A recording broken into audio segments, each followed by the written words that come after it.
হয় সেৱাজহাৰ নমস্কাৰ। আজি আমি গণনা সাহিত্য সভা কেন্দ্ৰীয় সমিতি আৰু গণনা ছাত্ৰ সন্থাৰ অসম কেন্দ্ৰীয় সমিতি আৰু সদৌ অসম গণনা যুৱ পৰিষদ অখিল ভাৰতীয় গণ আদিবাসী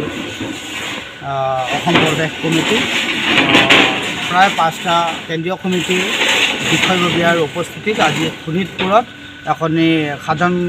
সভা অনুষ্ঠিত হৈ যায় আৰু আমি গড়সকলৰ সৰ্বাংগীন উত্তৰণৰ বাবে বা সৰ্বাংগীন উন্নতিৰ বাবে সামাজিক শৈক্ষিক ৰাজনৈতিকত কেনেকৈ আমি আগুৱাই যাব পাৰোঁ তাৰে প্ৰতি লক্ষ্য ৰাখি আজি সাধাৰণ সভাত প্ৰায় বহু দিশত আজি আলোচনা হয় আৰু সেই সাধাৰণ সভাত আজি গণনা ছাত্ৰ সন্থা অসম শোণিতপুৰ জিলা আৰু সদৌ অসম গণনা যুৱ পৰিষদ এই দুয়ো কমিটিক পূৰ্ণাংগ কমিটি হিচাপে আজি গঠন কৰা হয় আৰু আমি আজি এই চেগতে আমি নৱনিৰ্বাচিত গণনা ছাত্ৰ সন্থা আৰু সদৌ অসম গণনা যুৱ পৰিষদ বিশ্বনাথ শোণিতপুৰ জিলা কমিটিৰ সভাপতি সম্পাদক তথা প্ৰমুখ কৰি সমূহ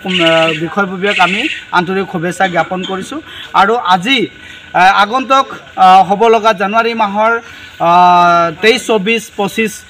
জানুৱাৰীত হ'ব লগা ঠেলামাৰাৰ যি খেলপথাৰ আছে অনুষ্ঠিত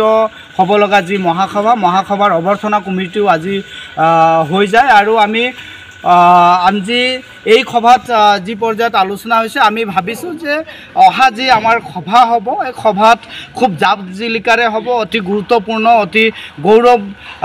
এটা ইতিহাস আমি ঠেলামাৰাত আমি ৰচিব বিচাৰিছোঁ যাতে আমাৰ এই যি মহাসভা আমাৰ সকলো দিশত সামৰি পেলাই এই সভা অনুষ্ঠিত আমি কৰিবলৈ গৈ আছোঁ। গতিকে মই পুনৰবাৰ শোণিতপুৰ জিলাৰ সমূহ বিষয়ববীয়াক আন্তৰিক সেৱা জহাৰ জনাই আৰু সকলোৰে মই সহায় সহযোগ বিচাৰিছোঁ। ধন্যবাদ।